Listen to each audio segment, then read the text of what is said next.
Hello, hello, hello, humanity. Hello, hello. I'm bringing you the sugar-free anti-bullying section of the uh, uh, uh, channel. Remember, I talked about I wanted to include sugar-free recipes for the children, as well as picking up the anti-bullying campaign. But if you're new to the channel, anti-bullying, I have a passion for anti-bullying because my one and only child was bullied as a child. So there's a passion that can't be extinguished, for that particular reason. So bullying really, really, really holds a deep passion in my heart. And since the channel is all about getting the sugar out of our diets. And, for those of us that are just severely struggling or have struggled with endless eating and endless cravings, it would just almost be just not right to not include the children. There are so many recipes out there that are just delicious for the children, that are literally sugar free.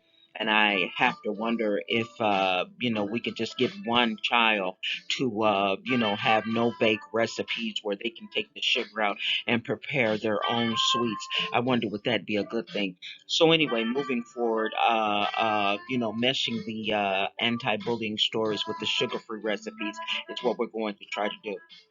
And so this particular story, Maggie's Bully Solution, All Sugar is Not Sweet, will start it out with an actual recipe. And I did want to mention also, I'm going in, because I'm going to try to bring you four more stories, but each one will include the same recipe, simply because I see endless no bake recipes for the children, but I would never bring the children a recipe that I have not tried myself. And unfortunately, the only recipe that I've tried thus far is making my sugar-free candy bars, and I make them all the time. So as I get the ingredients, in the future moving forward for more sugar-free recipes for the children, I'll switch the recipes up as I go. So each of these stories are going to include the same recipe.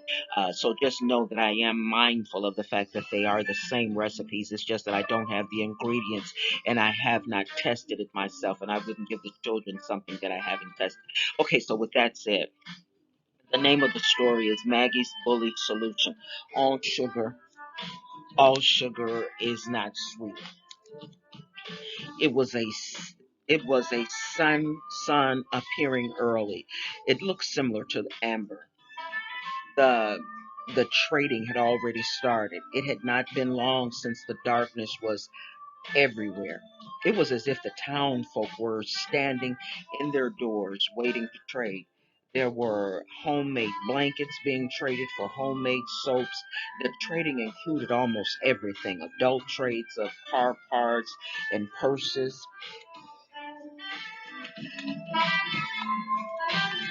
There old wallets. The children were included in the trading as well. The children traded old sneakers, backpacks, video games, you name it, and the children were trading it. The town park had long blue tables spread all about. The leaves were blowing and gathering under the tables. There were there was one child there was one child that had a unique trade that did not have much appeal at the beginning of the trade, but her trade picked up sales for a strange reason, a very strange reason. Attention, attention, that was Mr. Waldorf. He wanted the attention of the town traders. He had to try and speak over the talk. He had to try to speak over the laughter and the constant moving, ruffling leaves under the tables that surrounded the ground now. Attention, attention, I need all of you traders to look this way. We need to cover the rules. Maggie was quickly distracted. Standing before Maggie was one of the biggest bullies known to man, she thought to herself.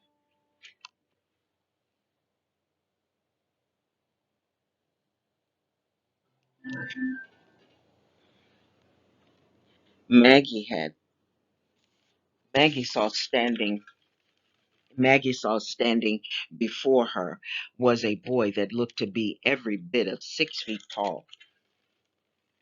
He he had huge feet and a big red cap that had lint on it. He had on jeans that had bleach stains all over them. His lips had some slimy substance on them. It looked like jam that had not been removed from his mouth after eating. His eyes were so far apart from the other one from the other. His hands looked to be as big as looked to be, I'm sorry, too big for his arms. He had droopy ears, had visible wax within those ears. This was the most disturbing looking bully, Maggie thought to herself. She closed her eyes. She thought that if she closed her eyes and opened them again, that the bully would be gone. But to Maggie's surprise, she opened her eyes, and there was no chance of this big giant disappearing. With the opening of her eyes, she saw that to be the case. Maggie opened her eyes, and Maggie, open your eyes and do what I tell you. Maggie refused to open her eyes. She kept to the thought that as long as she kept her eyes closed, she could believe that there was no one standing before her. That was not a big bully standing before her, she wanted to believe. Maggie, when I speak to you, I want you to look at me. Lap, punch, pinch, and a quick pulling of Maggie's hair. Maggie ran quickly. She needed to get away. Maggie had believed for days and months that she would not have to be bullied. Not another day. Maggie, stop running, someone yelled out to her. She was out of breath. Her heart was pounding. It felt as though her heart was going to come through her chest. She had tears in the corner of her eyes. Her nose was running. She had an awful feeling of sadness. Why did she have to be bullied? Why did she have to be slapped and punched and having her hair pulled ever so hardly? Maggie was forgetting the trading. She had planned all week for her trading to sell her sugar free bars. Maggie wiped her nose with her sleeves, the sleeves that now had become too tight with all of that running. Maggie, Maggie, someone called out to her once again. It was a little old lady with a hat with three blue feathers. Maggie put all of her attention on the old lady's straw hat with the three feathers. She had a huge wool coat that was only held together not by buttons but by her big hands. She held it closed. Maggie, little lady, why are you running from yet another bully? How did she know that? Maggie immediately thought to herself. You run from bullies time and time again. When does it stop?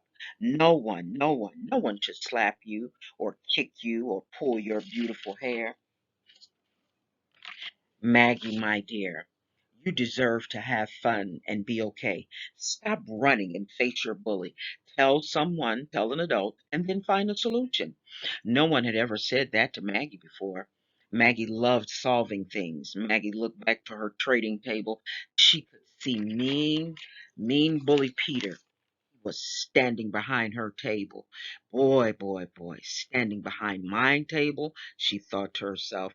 He was beckoning for the other children. He punched and slapped and kicked them.